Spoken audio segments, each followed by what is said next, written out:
Hi hello, എന്നൊക്കെയുണ്ട് എല്ലാവർക്കും വിശേഷങ്ങൾ. ഓണമൊക്കെ എത്തിയില്ലേ? എല്ലാവരും ഓണാഘോഷത്തിൻ്റെ പരിപാടികളൊക്കെ തുടങ്ങിയോ? അപ്പോഴേ ആദ്യം തന്നെ എൻ്റെ വക നല്ലൊരു ഓണം ഞാൻ എല്ലാവർക്കും ആശംസിക്കുന്നു. എൻ്റെയും എൻ്റെ ഫാമിലിയുടെയും വക എല്ലാ സബ്സ്ക്രൈബേഴ്സിനും വ്യൂവേഴ്സിനും എൻ്റെ ഫ്രണ്ട്സിനും എല്ലാവർക്കും നല്ലൊരു ഓണം ആകട്ടെ ഈ കൊല്ലത്തെ എന്ന് ഞാൻ ആശംസിക്കുന്നു. Happy Onam to all my viewers. Okay, അപ്പോൾ ഇന്ന് ഞാൻ ഓണത്തിനായിട്ട് കാണിച്ചു തരുന്നത് 2 തരം അച്ചാറുകളാണ്. ഒന്ന് വെള്ള നാരങ്ങ അച്ചാറും പിന്നെ കടുമാങ്ങ എന്ന് പറയുന്ന അല്ലെങ്കിൽ മാങ്ങ അച്ചാർ, നമ്മുടെ സാധാരണ നോർമലായിട്ട് വെക്കുന്നൊരു മാങ്ങ അച്ചാറും. ഞങ്ങളിതിനെ കടുമാങ്ങ എന്നാണ് വിളിക്കുന്നത്. അപ്പം നമുക്കതിന് വേണ്ടി സാധനങ്ങൾ കാണിച്ചു തരാം. മാങ്ങ ഞാൻ കൊത്തി അരിഞ്ഞ് വെച്ചിട്ടുണ്ട്. അതുപോലെ തന്നെ നാരങ്ങ ആവി കയറ്റിയതാണ്. ഒന്ന് നന്നായിട്ട് ആവി കയറ്റുമ്പോൾ അതൊന്ന് പൊട്ടി വരും. ആ ഒരു പരുവത്തിൽ ആവി കയറ്റിയിട്ട് ഞാനത് മുറിച്ച് 4ആയിട്ട് മുറിച്ച് വെച്ചിരിക്കുകയാണ്. ഇച്ചിരി ഉപ്പ് ഇട്ടിട്ടുണ്ട്. ആവശ്യം പിന്നെ നമുക്ക് പിന്നെ അച്ചാറിട്ട് വരുമ്പോൾ ആവശ്യത്തിന് പിന്നെയും ഉപ്പ് ചേർക്കാം. പിന്നെ 2 അച്ചാറിനും കൂടെ വേണ്ടിയ കൂട്ടാണ് ഞാൻ എടുത്ത് വെച്ചിരിക്കുന്നത്. 2 വലിയ കുടം വെളുത്തുള്ളി എടുത്തിട്ടുണ്ട്. പിന്നെ ഇഞ്ചി 2നായിട്ടും ഞാൻ എടുത്ത് വെച്ചിട്ടുണ്ട്. പിന്നെ നാരങ്ങയ്ക്ക് ഞാൻ മുളക് പൊടി ചേർക്കുന്നില്ല, പച്ചമുളകും കാന്താരി മുളകും കൂടിയാണ് ചേർക്കുന്നത്. പിന്നെ കറിവേപ്പിലയും രണ്ടിനും ഞാൻ ഓരോ സ്പൂൺ വീതം നൈസായിട്ട് അരിഞ്ഞ് ഇഞ്ചി ചേർക്കുന്നുണ്ട്. ഇപ്പോൾ വെള്ള നാരങ്ങ അച്ചാറിന് കാന്താരി അത്രയും ഉണ്ടെങ്കിൽ അത്രയും കാന്താരി തന്നെ ഇടുന്നതാണ് നല്ലത്. ഞാൻ പകുതി കാന്താരിയും പകുതി പച്ചമുളകുമാണ് എടുത്തിരിക്കുന്നത് കേട്ടോ. പിന്നെ ഇത് മാങ്ങ ഞാൻ ചെറുതായിട്ട് വളരെ നൈസായിട്ട് അരിഞ്ഞിട്ട് കൊത്തി അരിയുന്ന പോലെ അരിഞ്ഞ് വെച്ച് അതിനകത്ത് ഇച്ചിരി കായവും ഇച്ചിരി ഉലുവാപ്പൊടിയും ഉപ്പും കൂടെ ചേർത്ത് തിരുമ്മി ഒരു 3-4 മണിക്കൂറായിട്ട് ഞാൻ വെച്ചിരിക്കുകയാണത്. അതാണ് ഞാൻ ഈ കാണിച്ചു തരുന്നത്. അങ്ങനെ നമ്മൾ മാങ്ങ ഉപ്പൊക്കെ ഇട്ട് തിരുമ്മി ശരിക്കും ഒരു ഓവർനൈറ്റ് വെക്കുകയാണെങ്കിൽ അതിൽ നാളെ രാവിലെ ഒരു 8 മണിക്കൂറൊക്കെ ഇരുന്ന് കഴിയുമ്പോഴത്തേക്കിനും നമ്മൾ രാവിലെ എടുക്കുമ്പോൾ എന്താണെന്നറിയാം, അതിൽ നിന്ന് ആ മാങ്ങയിലെ വെള്ളം നന്നായിട്ട് പുറത്തോട്ട് വരും. അപ്പോൾ നമ്മൾ വേറെ എക്സ്ട്രാ വെള്ളത്തിന് ചേർക്കേണ്ട ആവശ്യമില്ല. അല്ലെങ്കിലും ഇങ്ങനെ ചെയ്താലും ഇപ്പോൾ തന്നെ അതിനൊരു 3/4 ഗ്ലാസ് വെള്ളം അതിൻ്റെ അടിയിലുണ്ട്. മാങ്ങായം തന്നെ വന്ന വെള്ളം അതിനകത്തുണ്ട്. ഇനി നമുക്ക് കുക്കിംഗ് സ്റ്റാർട്ട് ചെയ്യാം. ഇനി ഈസിയാണ്. എല്ലാം അരിഞ്ഞ് വെച്ച് കഴിഞ്ഞാൽ നമുക്ക് പെട്ടെന്ന് നമുക്ക് അച്ചാറുകൾ റെഡിയാക്കിയെടുക്കാം. അച്ചാറൊക്കെ നമ്മൾ നേരത്തെ ഇട്ട് വെക്കണമല്ലോ. ഞാനൊരു 7-8 ദിവസം മുന്നേ അച്ചാറിട്ട് വെച്ചേക്കുവാണ്. നല്ല സമയമാകുമ്പോൾ നല്ല കറക്റ്റായിട്ടെല്ലാം പിടിച്ച് വരത്തുള്ളൂ. ഓക്കെ, ഇനിയിപ്പോൾ ഞാൻ സൺഫ്ലവർ ഓയിലാണ് ഇട്ടേക്കുന്നത്. നല്ലെണ്ണയിലും ചെയ്യാം. എണ്ണ അവനവൻ വെളിച്ചെണ്ണയിൽ മാത്രം ചെയ്യണ്ട. പിന്നെ ഇഷ്ടമുള്ള എണ്ണ ഒഴിക്കുക. അതിലേക്ക് കടുക് ഇട്ട് അത് പൊട്ടി, ഞാനിപ്പോൾ അടച്ച് വെച്ചെന്ന് വെച്ചാൽ അല്ലെങ്കിൽ പൊട്ടി ഇവിടെ മുഴുവനും ആകും. അതിനാണ് ഞാനൊന്ന് അടച്ച് വെച്ചത്. പിന്നെ അതിലേക്ക് നമുക്ക് 1 by 1 ആയിട്ട് ഓരോന്ന് വീതം ചേർത്ത് കൊടുക്കാം. ഞാൻ ആദ്യമായിട്ട് 1 കുടം വെളുത്തുള്ളിയാണ് ഇപ്പം 2 കുടം വെളുത്തുള്ളിയല്ലേ ഞാൻ അരിഞ്ഞ് വെച്ചിരിക്കുന്നത്. അതിൽ നിന്ന് 1 കുടം എടുത്തിട്ട് ഇപ്പോൾ ഞാൻ അരിഞ്ഞത് ഇട്ടിട്ടുണ്ട്. പിന്നെ 1 സ്പൂൺ ഇഞ്ചി ഞാൻ ചെറുതായിട്ട് നൈസായിട്ട് അരിഞ്ഞേക്കുന്ന ഇഞ്ചിയും കൂടെ ഇട്ട് കൊടുത്തിട്ടുണ്ട്.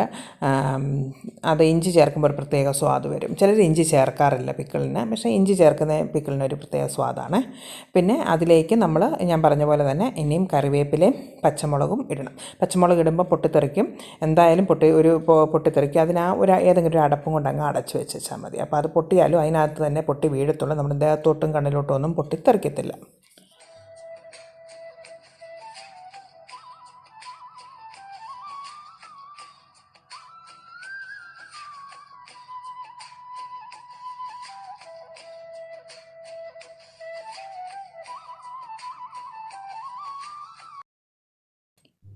അങ്ങനെ മുളകെല്ലാം നന്നായിട്ടൊന്ന് പൊട്ടി വന്നിട്ടുണ്ട്. അതിലേക്ക് ഒരു പേരിന് മാത്രം 1/4 സ്പൂണോളം മഞ്ഞൾപ്പൊടി ചേർത്തിട്ടുണ്ട്. ഒത്തിരി മഞ്ഞൾ വേണ്ട, 1/4 സ്പൂൺ മഞ്ഞൾ ചേർത്തിട്ടുണ്ട്. നമ്മൾ വെളുത്ത കളറിലല്ലേ ഇരിക്കുന്നത് അച്ചാറിന്, അപ്പോൾ അതിനുള്ള മഞ്ഞൾ ചേർത്താൽ മതി. പിന്നെ അത്രയും തന്നെ 1/4 സ്പൂണോളം ഉലുവ വറുത്ത് പൊടിച്ച് വെച്ചിരിക്കുന്നതും കൂടെ ചേർത്തിട്ടുണ്ട്. പിന്നെ കായം ഞാൻ ഡൈല്യൂട്ടാക്കി വെച്ചിരിക്കുകയാണ്, അതും കൂടെ. അല്ലെങ്കിൽ നമ്മൾ കായത്തിൻ്റെ പീസാണ് ഇരിക്കുന്നതെങ്കിൽ പൊടിച്ച് ചേർത്താലും കുഴപ്പമൊന്നുമില്ല. ഇനി കായപ്പൊടിയാണ് നിങ്ങളുടെ കയ്യിലിരിക്കുന്നതെങ്കിൽ അതും ആവശ്യത്തിന് ചേർക്കുക. ഇത്രയും കൂടെ ചേർത്തിട്ട് നമുക്ക് പിന്നെ നാരങ്ങ ഇപ്പം നമ്മൾ മുറിച്ച് വേവിച്ച് വെച്ചിരിക്കുകയല്ലേ, അപ്പോൾ എന്നിട്ട് ആ വേവിച്ച് ആ നാരങ്ങ മാത്രമേ എടുക്കാവുള്ളൂ. അതിനടിയിൽ ആവി കയറ്റുന്ന വെള്ളമൊന്നും എടുക്കരുത്, കയ്പ്പ് വരും. ആ വെള്ളമൊക്കെ കളഞ്ഞേക്കുക. ആ നാരങ്ങ മാത്രം മുറിച്ചെടുക്കുക. ഓക്കെ, അപ്പോൾ ആവശ്യത്തിനുള്ള വെള്ളവും എല്ലാം അതിൽ വരും. നാരങ്ങയ്ക്ക് നല്ല പുളിയാണ്, അതുകൊണ്ട് വിനാഗിരി വേണമെന്ന് നോക്കിയിട്ട് മാത്രം നമ്മൾ ആഡ് ചെയ്ത് വെച്ചാൽ മതി.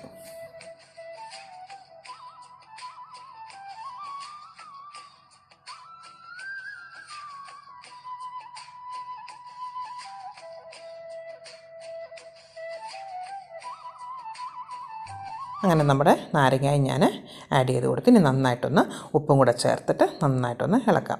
ഉപ്പ് എപ്പോഴും ഇച്ചിരി ഉപ്പ് നന്നായിട്ട് പിക്കിളിന് വേണ്ടി വരും. എന്ന് വെച്ചാൽ നമ്മൾ എത്ര ഇട്ടാലും അത് കുറച്ചും കൂടെ പിന്നെ അവസാനം വേണ്ടി വരും. എല്ലാം പിടിച്ച് കഴിയുമ്പോൾ കുറച്ചും കൂടെ ഇട്ടാൽ മാത്രമേ ഉള്ളത് കറക്റ്റായിട്ട് നിൽക്കത്തുള്ളൂ. ഓക്കെ, നമുക്ക് നന്നായിട്ടൊന്ന് ഇളക്കി കൊടുക്കാം. ഈ വെള്ള നാരങ്ങയ്ക്ക് ഒരു പ്രത്യേക സ്വാദല്ലേ, നല്ലൊരു രുചിയാണ്. ഞാൻ ഓർത്തു ഒന്ന് ചുമല കടുമാങ്ങ വെക്കുമ്പോൾ അത് റെഡ് കളറിലിരിക്കും, എന്നാൽ പിന്നെ ഒരെണ്ണം വൈറ്റ് കളറിലിരുന്നോട്ടെ എന്ന് വിചാരിച്ചിട്ടാണ് കാണുന്നത്. നല്ല കളർ കോമ്പിനേഷൻ അല്ലേ.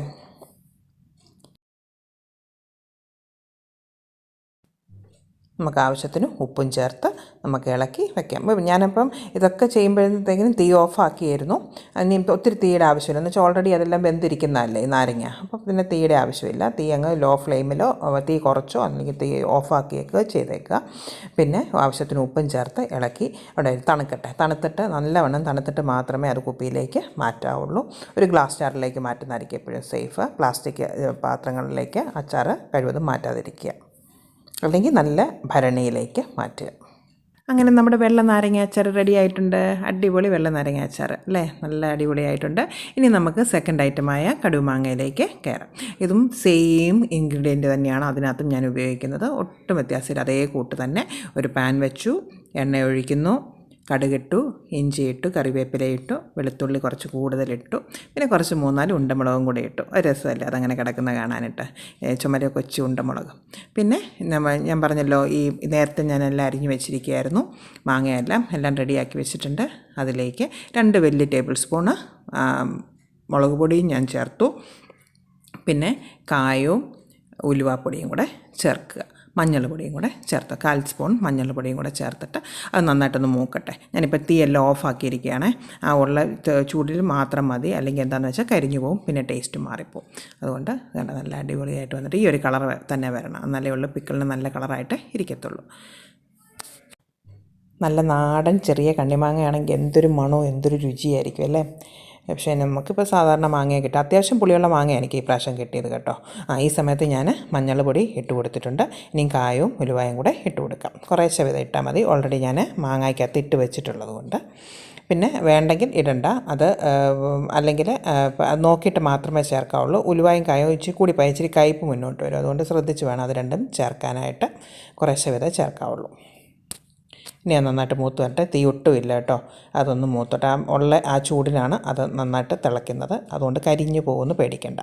ഇനി നമുക്ക് മാങ്ങ അരിഞ്ഞത് ഇട്ട് കൊടുക്കാം. അതിനകത്തുനിന്ന് കുറച്ച് വെള്ളമൊക്കെ വന്നിട്ടുണ്ട്, ഒരു 1/4 ഗ്ലാസോളം വെള്ളമൊക്കെ വന്നിട്ടുണ്ട് ഇപ്പം. അത് മതി. പിന്നെ വേണമെങ്കിൽ നമുക്ക് നോക്കാം, ഒന്ന് ഇളക്കി കഴിഞ്ഞിട്ട് വേണമെങ്കിൽ ഇച്ചിരി ഒരു 1/4 ഗ്ലാസും കൂടെ നമുക്ക് നല്ല തിളച്ച വെള്ളവും കൂടെ ചേർത്ത് കൊടുക്കാം. ഇപ്പം ചൂടില്ല, അതുകൊണ്ട് നല്ലതായിട്ട് അത് വെന്ത് പോകുമെന്ന് പേടിക്കേണ്ട. അതങ്ങനെ തന്നെ നല്ല കടുകടാന്ന് കിടക്കും. അങ്ങനത്തെ പിക്കിൾ നമുക്ക് എല്ലാവർക്കും ഇഷ്ടമല്ല, നല്ല അധികം വെന്ത് പോകാത്ത നല്ല കടുകടാന്ന് കിടക്കുന്ന പിക്കിൾ അല്ലേ. ഈ പിക്കിളൊക്കെ ഇല്ലാതെ, അച്ചാറുകളില്ലാതെ നമുക്ക് ഓണസദ്യയ്ക്കൊക്കെ വിളമ്പാനായിട്ട് ഒരു രസമില്ല. ഞാനെല്ലാം എപ്പോഴും ഓണസദ്യ വീട്ടിൽ തന്നെ ഉണ്ടാക്കുകയാണ്, പുറത്തുനിന്ന് എടുത്തിട്ടേ ഇല്ല ഇതുവരെയായിട്ടും. ഞാൻ കല്യാണം കഴിഞ്ഞിട്ട് പുറത്തുനിന്ന്, അല്ലെങ്കിൽ നാട്ടിലെ വീട്ടിലാണെങ്കിലും ശരി, വീട്ടിൽ തന്നെയാണ് എല്ലാം പ്രിപ്പയർ ചെയ്യുന്നത്. അപ്പോൾ ഇവിടെ എല്ലാവർക്കും ഇഷ്ടമാണ് ഇങ്ങനെ ഓണസദ്യയൊക്കെ ഉണ്ണാനായിട്ട്. ഓക്കെ, അപ്പോൾ നേരത്തെ പിക്കിളെല്ലാം രണ്ടും റെഡിയാക്കി വെച്ചു. അടിപൊളിയായിട്ട് വന്നിട്ടുണ്ട്. ഇപ്പം എല്ലാം ഇളക്കി നന്നായിട്ട് യോജിച്ച് വന്നിട്ടുണ്ട് ഇപ്പം. ഓക്കെ, നമുക്ക് നോക്കാം. കുറച്ച് കഴിഞ്ഞിട്ട് ഒരു 2-3, ഇപ്പോൾ എല്ലാം ഓഫായി കിടക്കുമല്ലേ, 2-3 മിനിറ്റ് കഴിഞ്ഞിട്ട് വന്ന് നോക്കാം. എന്തെങ്കിലും ഉപ്പോ എന്തെങ്കിലും വേണമെങ്കിൽ നമുക്ക് അപ്പോഴും ആഡ് ചെയ്യാം. എന്നിട്ട് നോക്കിയിട്ട് മാത്രം വിനാഗിരി നമുക്ക് ഒഴിച്ചു കൊടുക്കാമേ.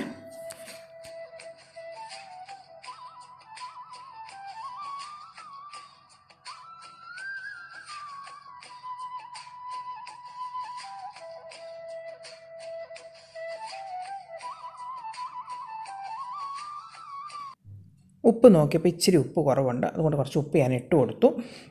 പിന്നെ ഇച്ചിരി പുളിയും കുറവുണ്ട്, അതുകൊണ്ട് വിനാഗിരി ഒഴിച്ചേ പറ്റത്തുള്ളൂ. 2 സ്പൂൺ വിനാഗിരിയും കൂടെ ഒഴിച്ചു കൊടുക്കാം നമുക്ക്. അത് ചൂട് പോയി കഴിഞ്ഞിട്ട് മതി വിനാഗിരി ഒഴിച്ചു കൊടുക്കുന്നത്.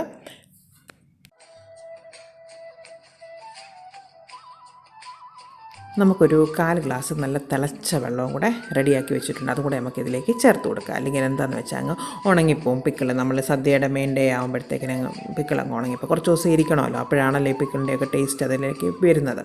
ഞാൻ നേരത്തെ പിക്കിളൊക്കെ ഇട്ട് വെച്ചു കേട്ടോ, ഒരു 5-8 ദിവസം മുമ്പേ ഞാൻ പിക്കിളൊക്കെ ഇട്ട് വെച്ചു. അപ്പോൾ ഞാൻ തിളച്ച വെള്ളവും കൂടെ ചേർത്ത് കൊടുത്തു. പിന്നെ ആ മാങ്ങയുടെ അണ്ടി ഞാൻ കളഞ്ഞില്ല കേട്ടോ. ആ 3 മാങ്ങയാണ് ഞാൻ എടുത്ത് പിക്കിളിനിട്ടത്. അതിൻ്റെ 3ൻ്റെയും കൂടെ മാങ്ങയുടെ സൈഡും കൂടെ ഞാൻ ഇട്ട് കൊടുത്തു. എന്ന് വെച്ചാൽ അതിൽ നിന്ന് നന്നായി നന്നായിട്ട് പുളി ഈ പിക്കിളിലേക്ക് ഇറങ്ങും. അപ്പോൾ അത് കുറച്ചപ്പോൾ നമ്മൾ പിന്നെ എന്തൊഴിച്ചാൽ മതി, വിനാഗിരി ഒഴിച്ചാൽ മതി. അപ്പോൾ ഒരു 1.5-2 ടേബിൾ സ്പൂൺ വിനാഗിരി മാക്സിമം അത്ര മതി. അപ്പോൾ ഈ മാങ്ങ കുറച്ച് ദിവസം ഇരിക്കും നോക്കുമ്പോൾ ആ മാങ്ങയുടെ അണ്ടയിൽ നന്നായിട്ട് പുളി ഇറങ്ങി അവിടെ നല്ല കറക്റ്റ് പുളിയായിട്ടിരിക്കും. അപ്പോൾ നമ്മൾ കുപ്പിയിലേക്ക് മാറ്റുമ്പോൾ എന്തെടുക്കുക, ചൂടൊക്കെ പോയിട്ട് വേണം നമ്മൾ കുപ്പിയിലേക്ക് മാറ്റാൻ. എന്നിട്ട് ഈ മാങ്ങയുടെ സീഡ് ഏറ്റവും അടിയിലേക്ക് ഇടുക കുപ്പിയുടെ, എന്നിട്ട് ബാക്കി മേളിലേക്ക് ഇടുക.